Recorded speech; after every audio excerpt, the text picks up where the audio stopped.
Në Islam, jo çdo ditë e javës është krijuar e barabartë. Ka një ditë që spikat mbi të tjerat, një ditë që nuk është thjesht një kalim kohe, por një festë shpirtërore. Kjo është dita e premte, e njohur si Xhuma. Sot do të zhytemi thellë për të kuptuar se çfarë bën këtë ditë kaq të shenjtë dhe kaq të veçantë. Dhe gjithçka fillon pikërisht me emrin e saj. Ajo njihet si Zonja e Ditëve. Ky titull nuk është thjesht diçka poetike, është si të thuash një deklaratë e fuqishme për statusin e saj, që e vendos atë në një piedestal mbi çdo ditë tjetër të javës. Ky emërtim na fton të kuptojmë pse në madhe pasaj. Atëherë, pyetja që lind natyrshme është, çfarë saktësisht e bën të premten kaq të veçantë? Pse gjithë ky nderim? Le të i hyjmë thelbit dhe të shohim themelet e këtij statusi kaq të lartë. Rëndësia e saj qëndron mbi 4 shtylla vërtet fuqishme. Së pari, ajo konsiderohet si një festë javore, një lloj eidi i vogël për komunitetin. Së dyti, është dita ku ka ndodhur ngjarje themelore për njerëzimin, krijimi i Ademit, hyrja e tij në parajs, por edhe zbritja prej saj. Së treti, dhe kjo është pjesa më misterioze dhe më e bukur, brenda kësaj dite fshihet një orë e caktuar kur çdo lutje e sinqertë pranohet. Dhe së fundi, një fakt që të bën të mendosh thellë, tradita profetike e përcakton si ditën kur do të ndodhë gjykimi i fundit. Secila prej këtyre i jep një peshë të jashtëzakonshme.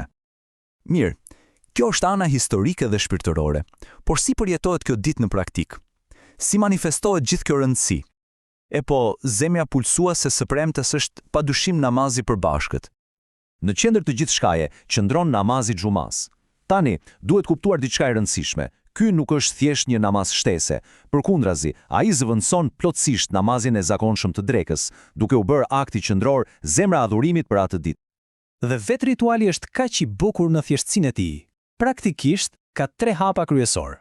Së pari, bashkimi fizik me komunitetin në xhami.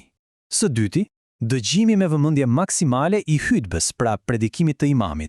Dhe së treti, falja e namazit me 2 njësi ose rekate të gjithë së bashku. Tani, le të ndalemi një sekond te hutbeja, sepse roli i saj është absolutisht thelbësor. Nuk është thjesht një fjalim para lutjes, është një kusht i domosdoshëm që namazi të jetë i vlefshëm. Dhe ja ku është pjesa interesante. Dëgjimi me vëmendje i saj konsiderohet ekuivalent me faljen e 2 rekateve. Kjo tregon sa pesh i jepet fjalës, udhëzimit dhe mësimit në këtë ditë. Edhe pikërisht për shkak të kësaj rëndësie, qëndrimi gjatë hutbes është shumë i qartë dhe strikt. Rregulli është i thjeshtë. Kur imami fillon të flasë, heshtja dhe vëmendja e plot janë obligim. Kjo nuk është thjesht një çështje mirësjellje, është pjesë integrale e vet aktit të adhurimit.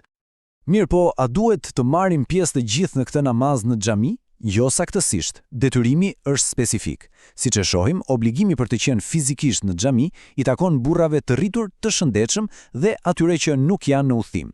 Ndërkohë gratë, të sëmurët, fëmijët dhe udhëtarët janë të përjashtuar nga ky detyrim komunitar, megjithëse natyrisht e falin namazin e tyre të drekës individualisht. Por magjia e së premtes nuk mbaron me kaq. Nuk kufizohet vetëm me namazin në xhami.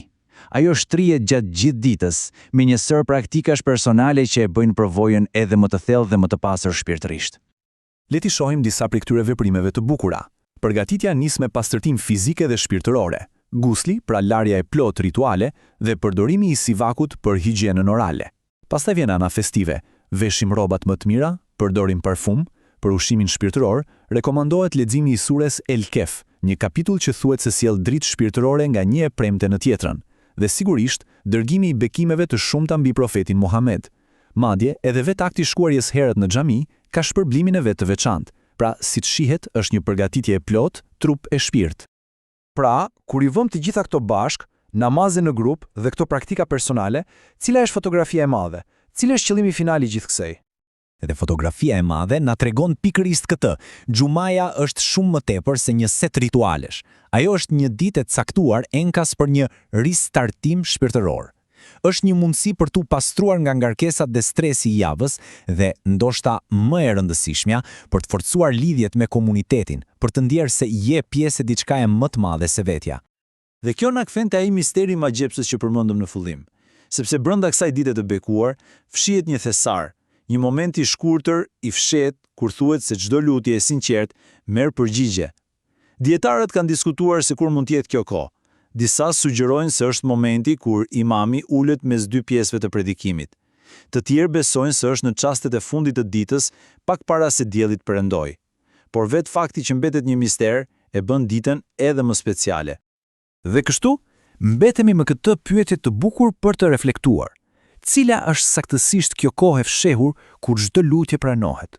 Ndoshta, fakti që koha e saktë nuk dihet është bekimi më i madh. Kjo e shndron çdo moment së premtes në një mundësi potenciale për lidhje dhe shpresë, duke na ftuar ta jetojmë të gjithë ditën me vëmendje dhe